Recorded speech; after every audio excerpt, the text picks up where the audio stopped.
वैष्णवी हगवणेच्या मृत्यूच्या नंतर लग्न समारंभ आणि हुंडा यावर पुन्हा एकदा चर्चा सुरू झाली।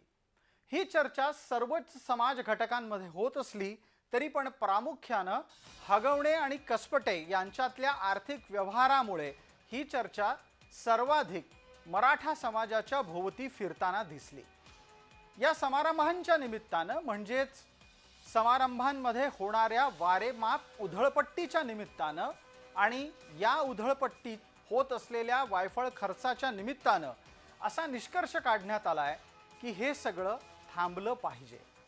मराठा समाज या दृष्टीने विचार करायला लागलाय हेही नसं थोडकं।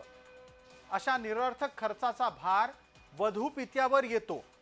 वधूपिता त्यासाठी प्रसंगी कर्ज काढतो आणि म्हणून कुटुंब म्हणजेच तशा प्रकारे कर्ज काढून लग्न लावणारं कुटुंब आणि पर्यायानं पुढे जाऊन तो मराठा समाजही आर्थिक संकटामध्ये अडकण्याची भीती व्यक्त होत असते।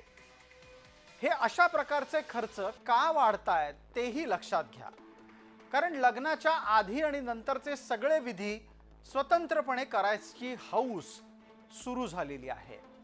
परिणाम स्वरूप प्रत्येक विधीला मेजवानी घातली जाते, खिशाला खार लागतो आणि पैसा पाण्यासारखा खर्च होतो। प्री वेडिंग शूट नावाचे एक खूळ आलंय, त्यासाठी सुद्धा भरपूर पैसा खर्च होतोय।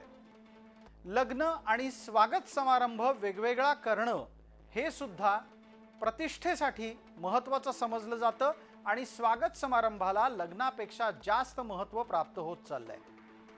या सगळ्या कारणांचा परिणाम हा खिशाला अधिकाधिक भार लावण्यावरच दिसतो आहे।